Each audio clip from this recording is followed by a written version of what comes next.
Hello there. Now that was a brave statement to come out with. Mass immigration is not about helping people, but about destroying national identity.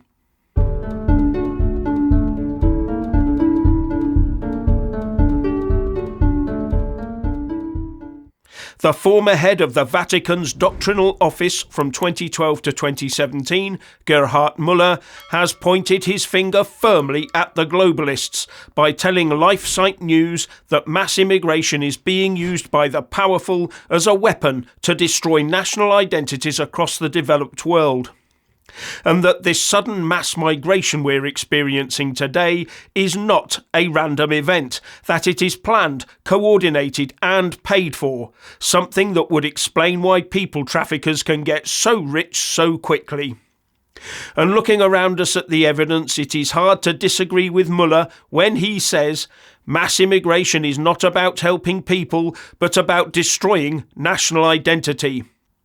And that appears to be in full swing right now, with constant attacks on our heritage and way of life, not just from newcomers, but also from our very own intellectually captured woke intelligentsia. These people have no intention of allowing us to live within our own nation states and developing the way that we want to. Oh no. They are intent on controlling every facet of our lives. They believe it is their destiny to do so. Müller also said, they say that national identity is nationalism, which has caused all the wars. So they say that they are against nationalism, but they are really against the nation. Just listen to what we're constantly told about war and slavery. It's all the fault of Western countries like the UK, etc., etc., etc. And that's the bilge they are brainwashing our children with every single day of the week. They want the people of the UK to hate themselves and to be constantly begging for forgiveness. And that's exactly where we're going. Müller goes on. They want everyone to be completely isolated and not connected by language, culture, family ties, or a native land where you feel at home. They want to destroy all that. They want everyone to be atomized without cultural and religious roots and identity, he said. And the real brain here is that those globalists are tearing millions of people around the world out of their homes and saying they have the right to settle in any place in the West, a West that everyone is told to despise, where as a result they can change the whole of Western society into a clone of that which they left and then somehow lead better lives.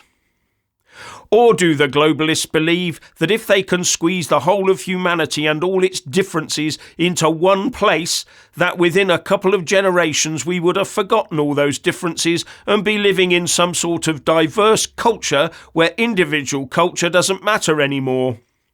Did they think that those with a certain entrenched religious viewpoint that they fervently follow and pass on with vigour to their offspring would suddenly just drop it all once they'd lived amongst the glitz of the West for a couple of years? Well, if they did think that, then it hasn't worked out very well, has it? But I don't think those wealthy and powerful people behind all this care one jot if there is a bit of unrest and a few incidents of terrorism on the way. That to them is mere collateral damage on the way to fulfilling their agenda. An agenda of a confused and easily controlled populace that has no idea of its own history and heritage, and with no idea where they stand within the country they are in, and therefore no idea of where they are meant to be headed, other than obeying the orders from on high that they receive, and where a perceived enemy waits behind every rock. The last thing they want is a cohesive society. But religion has proven over the ages that it can be the bedrock of a cohesive society. So pulling religions apart will be a big element of their globalist aims. Or maybe they've decided that one single religion should endure above all others. The one religion they see as the best bet to help them control humanity. So it is surprising that the Catholic Church is one of the very bodies that pushes the globalist agenda, by not pushing its own agenda, much as the Church of England does. On this, Gerhard Müller says that the Church is not just being run over, it's being turned upside down, so that the globalists can be successful because the Church is running in the same direction as they are. The globalists are telling us that their agenda is God's agenda, whether that God be a Christian God, an Islamic God, or the science. Christians are being told that we must just give in to all demands and turn the other cheek, or we're racists. Muslims are being told they will conquer the world, while those that only believe in science are told that they will save the world and humanity with certain medicines, a strictly controlled diet and net zero. We're all being gaslit and controlled at every turn. We are fed with a narrative that suits our worldview. And in order to get their way, the globalists have decided that the most advanced and enlightened of us are the first up against the wall. And part of that is removing our right to personal self-determination, what we can eat, where we can travel, what we can wear and what we can buy and all the rest of it. Removal of all the things that gave us personal empowerment. The car will be removed. Physical cash that they can't track you with will be removed. Your ability to move at will about the world, and even in our own country, is to be removed. And our freedom of association and freedom of expression is already under serious threat. The whole idea is to make us feel totally isolated with our own dark thoughts of dissent. But thankfully we are waking up to their nasty little ideas. But is it too late? Richard. Right, as per usual, many of you are going to strongly disagree with me at the end of this video, but I don't care. And I'm not here to reinforce your beliefs, but to speak the truth, no matter what. If you disagree with me, then tear me a new one in the comment section below, and we can all debate as adults. I have seen enough now on social media to make me realise without any shadow of a doubt that war has broken out in Europe. You can only bury your head in the sand for so long until you realise that an army was welcomed into Europe by the left. Then the left branded anyone who identified potential combatants as racist. Now, I know I've said some of this before, but I honestly don't know who I am more angry at. Those that have come to Europe with the intent of taking it over, or those on the left that welcomed them in the first place. But we all have to take some responsibility for this. What have we actually done, you and I, on a personal basis, to oppose this? And no, I'm not talking about militant action, although many people are now, unfortunately, taking matters into their own hands. We accepted something that many of us felt was wrong, yet we were too afraid to speak out against it. We just sat back and watched Tommy bearing the brunt of it all, and the flack from the media, social media, and more importantly, he took the brunt of the full force of the state from the establishment itself. We are cowards, and I have no idea how Tommy managed to find the strength to keep going, and I feel like a coward, as I'm sure many of you do, but we live in fear of the state and in fear of the imported. Believe me, I am the last person on earth that you could describe as a racist. But now I find myself branded as such by the real racists who are on the left, who want to see the entire culture and way of life in Europe replaced with another culture and another way of life. And as of now, I am beginning to see uprisings begin to pop up all over Europe. Oh, you won't hear of many of these reports in the mainstream media, but they are there for you all to see on X. Used to be called Twitter. The Irish government is trying to shut down X in their country right now because they want the people of Europe replaced, and in particular the people of Ireland replaced. And traditional Irish culture and values, they want those replaced as well. Now here's a question. Why?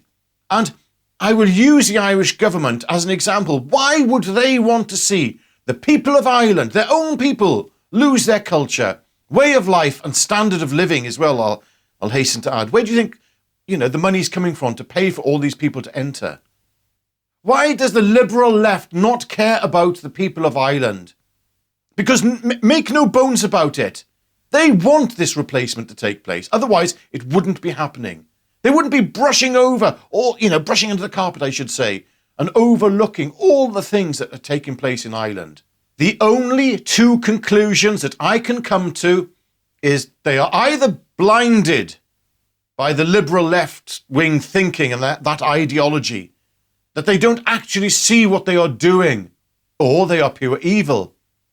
And for such an evil to form, they must want to see the end of the Judeo-Christian values of Ireland. They want that abolished. Now, don't get me wrong. What has been done by priests, by Catholic priests in Ireland to kids, goes to show that the devil can bastardize and pervert even the most beautiful of messages of love and salvation. But at least there was some message of love and salvation compared to the message that is now being imported into Ireland right now, which is the exact opposite. If you want to see the fullest and purest expression of what is being imported into Ireland, then take a look at the atrocities that took place in Israel a few weeks ago by those that the left would categorize as freedom fighters. Well, people with similar values as those so-called freedom fighters, they're now filling our hotels in Britain and in Ireland and being given free social housing whilst our own people sleep on concrete pillows as our sons and daughters are urinated on as they sleep in shop doorways. Yes, much of the abuse of our homeless is done by our own homegrown thugs. We know that. But it galls me when you have veterans sleeping rough on the streets being urinated on by, let's say, incomers staying for free in hotels.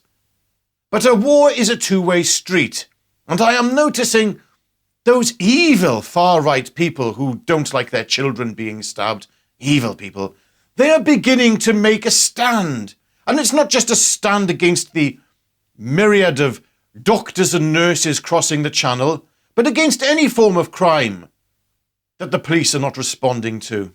The people have had enough. And yes, I will be voting reform and reclaim where possible, because at this point in time, they are our only hope. But I can tell you now, there is a smaller political party I would rather be voting for. But they won't get in, and they won't be allowed to get in, and time is short. My point is this: I don't trust any political party who is allowed to succeed, especially with Nigel Farage now saying, never say never when talking about returning to the Tory party, possibly teaming up with Boris Johnson. Games within games and wheels within wheels. No matter which political party gets in, and it will almost certainly be Labour. Anyway, whoever gets in, when it comes to law and order, we can expect to routinely see the people of Britain on the streets. Unfortunately, taking matters into their own hands, and I fear a controversial politician of days gone by may have accurately predicted a change in this country. But this isn't just about Britain. This is about Europe. And looking across the channel, I foresee a huge shift in France, where the men of France will be the catalyst to the uprising of the people, well, all across Europe. The people who hold on to the traditional and foundational Judeo-Christian values of Europe. The ensuing conflict within the borders of Europe will not be any nation with a border against another nation with a border, but it will be against a nation that has sprung up within our midst. A nation that desires a global nation. And of that day, when war does actually break out, I dread to think what will happen. And yes, as much as I want to hate my enemies in my worldly mind, I am reminded to pray for those that are our enemies, as Christ prayed for those that tortured him and put him to death. Forgive them, Father, they know not what they do. Very hard, though, to forgive those that do what was done in Israel a few weeks ago. I mean, the horror of what they openly did there a few weeks ago in Israel can be described as pure evil. And to think people like that are now walking our streets in Europe with a desire to replicate that evil, it sends shivers down my spine. But I am commanded to forgive and love such people. I pray for the strength to do so. And I must, and I know God will deal with them all very soon. And I am reminded that vengeance is mine, saith the Lord. Very difficult to forgive, though. I'll have to do it, and so do you. We all have to. But then again, you might say, Richard, I'm not listening to you at all now, because I don't want to forgive. We need to make a stand. Oh, I understand how you feel. Trust me, I do. This is such a dilemma. Being a Christian and yet saying I'm not putting up with this any longer. Yes, I feel like a coward for not physically standing up to this evil and being in a constant state of hate against it. You think that being a Christian is easy and a cop-out. You couldn't be further from the truth. The internal battle that many Christians are having right now. I mean, remember the streets of Rome were lit up by Christians who Emperor Nero used to use as human torches. Men, women and children sent to the Colosseum to be devoured by lions. And yet persecution of Christians is officially greater now than it ever has been. Yet those people, they forgive. So many of them do forgive. How? Where does that strength come from? I don't get it. And yes, I did say that a lot of you would disagree with what I was going to say today, but there we go. It's about time that conversation was had, I think, because I know a lot of Christians are in the same position as me. They are so angry, terribly angry, yet they can't, well, the teachings of Christ say you can't do that. I don't know, it's a very difficult one. Anyway, what do you lot think about what has been said in today's video? Leave your thoughts in the comment section below for Jeff and I to read. And huge thank you to all of you who support us via Patreon, PayPal and Super Thanks. Links in the descriptions box below on how to support us. It helps keep this channel going, it really does. So God bless you, and bye for now.